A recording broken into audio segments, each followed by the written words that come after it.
Wisdom Wednesday, the 8th of June, 2022. In spite of all the undesirable activities going on around the globe, I hope you have a fair amount of joy in your beings. And I hope that your reflective Memorial Days were very pleasant with family and friends. Like to show off my toast, which isn't as burnt as one of my previous sessions of what had happened was. I even got a little jelly on there. When you improve the process, like set the button desire for your level of darkness, and you don't walk away from your toast and do other things, you get better results, as I did. Okay, as for me, I am doing well, and I'm doing well as can be expected, considering much and many, and considering the Most High Creator's grace and demonstrated loving kindness in the midst of it all. Heavy on my heart is a long laundry list of topics I'd like to address. However, for brevity's sake, I'll have to narrow it to a few short stories. Story number 1. A few the proud our Marines. Several months ago on Quantico Marine Base, I had the wonderful opportunity to serve as a rideshare driver. Young trainees just weeks before they're graduating their programs into official assignments. Noticing their exemplary discipline and professionalism while conversing about their bright futures, I was truly honored to meet those young adults. Yet later that day, I became very upset, realizing how America has these high standards, very high expectations for great character from these young adults to sacrifice their lives for people in the territory who are lacking great character all across this nation. For example, Marines aren't allowed to do drugs, so the people in the land can chill under the influence of all kinds of substances all day. So we whoop and holler at the Marine to have his or her life together, while the citizens they protect and defend act disgraceful and disgusting, stenches in the nostrils of the Lord. This irony is perplexing and applicable to all branches of the service, even the civil service, all branches of the Department of Defense. We hold citizens to high standards. You better have your life in order so that the people in the land can live off of the people with great character. Isn't that something? that it's Wisdom Wednesday. Wisdom is relative. It's relative to one's foundation in information. Acquiring wisdom can be shocking to our mind, body, and souls. Ask several people today, are you sure you want wisdom? Renell told me to ask you, are you sure you want added insight? Ain't that right, Bishop Jordan?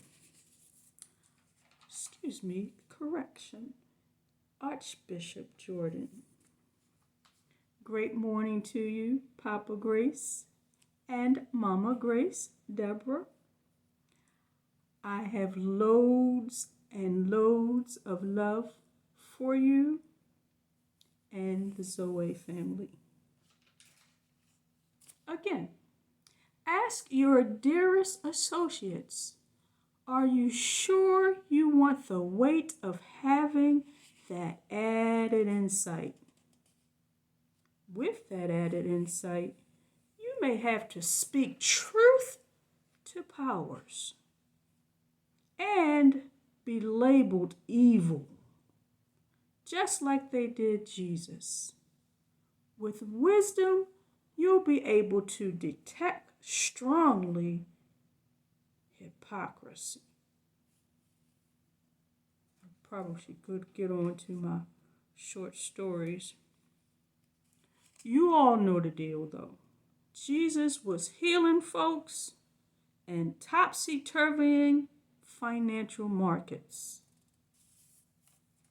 Better get to those short stories.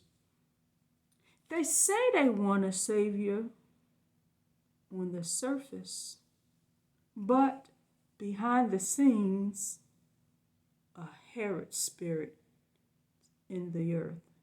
It's hitting the land. Formula gone from shelves. Can anybody guess what the end result could be with formulas not on the shelves for our babies? Here's my story number 2. A disgusting story relative to story number 1 with the great character of our Marines in the Department of Defense. Now, one day I picked up a young lady in Baltimore City in the west side, or on the west side. Had to take her all the way over to the east side. Lady gets in the car. She's helped in the car with whom I thought was her significant other. He comforts her, kisses her on the cheek, and they have interchanged loving contact. And I said to the lady as we were pulling off, I said, wow, gee, you have a very kind, loving, significant other. She says, no, ma'am, that's not my significant other. That's my cousin. My cousin had to make sure I got in the car safely because it's dangerous in this neighborhood. She said, I just got out of the hospital and he was protecting me to make sure I was in the car safely. Just got out of the hospital because 3 or 4 men drug her into the alley and tried to rape her. Yeah, 3 or 4 young men drag her into the alley to rape her. She said she fought back. I was fighting back, trying not to be violated. She said they shot me 3 times. Said she's a strong bee. Let's shoot her and get her into submission. So they shot the girl, young lady, 3 times for not wanting to be violated. I tell you, when I heard that story from that young lady, although she had gotten out of the hospital and was able to tell me her story, I was like impressed with the fact that she had some faculties about herself, having endured what she had just endured. And after hearing her story about the behavior of some black males in Baltimore City, it changed my outlook. Some insight for which you get wisdom from personal experiences and hearing other people's experiences. You'll get wisdom, but that wisdom will come from some shocking information. Story number 3. I was laying in the bed one morning, fell asleep, let the TV stay on while I was flipping channels and fell asleep. I woke up to a Me Too kind of story that was, I don't even know what station it was on, maybe FX or something. But what I was hearing from this Me Too story and Bill Cosby and Playboy, and I was like, get out of here. Talking about some, how they made some young lady back in the day do bestiality kind of acts on people in that association. Did I say the lady's name? Linda Lovelace. And I'm saying, no, are you kidding me? I knew Playboy dealt with, to say the least, promiscuity and people trying to excite each other in that realm of sexuality. But I never knew they got into, I don't even know what to call it, weird, demonic stuff like that. It's shocking to know that this kind of stuff is going on in the earth. And I'm just finding out about it at this age that I'm at. I'm in my 50s and I didn't know this kind of stuff was going on. I'm just been naive. And when you find out, it just, it snatches away your innocence. And it just makes you, I don't even want to get into that aspect of it right now. See, 1 million people gone. 1 million people from COVID gone due to people's thoughts and greedy desires and behaviors. And why they giving you instructions about how to keep yourself safe from COVID? And everybody claiming they want to be healed and well from COVID. However, it's spring break. Let's go down to the beach and lick each other's bodies. Let's go make spreader events.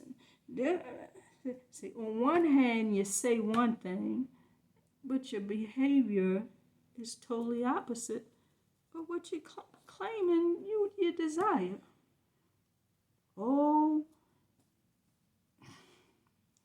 What's really interesting is how they like to sweep stuff under the carpet. Sit down at the round table. All the businesses come together and let's sit down at a round table to see what we can do for America's economy. Oh yeah, we're bringing all the cheap labor into the nation and fire all these other American citizens and don't let them have jobs so that we can have greater profit in our companies. And after we do all that, we realize, them people had COVID with them. And we got the disease in the land because of our desires to be greedy and not pay Americans what their value and worth are. And then, after you have 1,000,000 deaths, everybody playing dumb and stupid and don't want to own up to the fact that, oh, yeah, this is the results of us being greedy. Here's what we're dealing with in America. Nobody wants to take accountability. Let's see. Another personal story. Wanted to get a job at the Horseshoe in Baltimore and trained for 8 weeks in a program to be a dealer at the Horseshoe. Learned how to deal blackjack, baccarat, table poker, and when you demonstrate, that's one part of passing the program. And then there's the academia side of the program. So academia says you're going to have to take some tests to let us know that you got this information in your mind, that you know your craft. You know how to do your job. So get the final exam on, what test was that? I did well on blackjack, the baccarat, the table poker, and teacher comes in and announces, oh, our top score on the table poker is Renelle. She got the highest score in the class. And of course, again, like the Amazon story, my peers turned on me after they found out that I had the highest score. Wasn't even trying to get the highest score. I just be trying to pass the test. That's all I can. I want to make sure I pass the program, do my best on tests. My heart is not to be in competition with other people. If it pans out that I had the highest score, then that's what it pans out. Well, there was a young Asian lady that had the score underneath of me. And afterwards, she just turns, she's one of the worst classmates that turns on me. We go back to our or respective tables to continue practicing before we actually hit the main customers and serve the main customers, and waiting for uniforms and things like that to get to us. We continue to correct one another at the table. Your peers say, oh, if you catch them doing something, make sure you correct them, so we keep each other sharp. Well, I addressed the little Asian lady on something that she did incorrect, so that if the teacher come and we have to demonstrate again before him, she wouldn't be, lacking in demonstration. She gets upset because I corrected her now. Goes off crying. Oh, feelings hurt. Still mad because I got the highest score on the test. Runs and tell the teacher, Renelle corrected me, and she made me cry. Teacher come back. Oh boy, you go home. We don't even want you in our program because you made your peer cry. And if you made your peer cry, then you'll probably make our customers cry. Bye. Goodbye. Don't you ever come back here again. So I'm stuck without a job to be able to provide for my family because they're being wicked and jealous and envious. Wow, 8 weeks in the program. And those Caesar folk say, go home, black lady. We don't want you in our program. See, it's stuff like this that's in the earth. I'm pretty sure a lot of people got all kinds of stories. We hear stories every day. It's not a gun thing out there, America. It's a hard thing. One of my favorite shows to watch is House. And most doctors, whether yours is Grey's Anatomy or whatever, when they're assessing why the people not doing well, all of them will tell you we're dealing with symptom. We're dealing with symptom after symptom after, and to actually eradicate the problem, you got to go to the root cause of what the symptom is. People going and getting guns and doing this, that, and the other, because they had challenges with the hearts of people prior to going and getting the guns. That's my outlook. Deal with people's hearts and character and love first, then maybe the gun problems won't be as horrible as they have been story after story after story.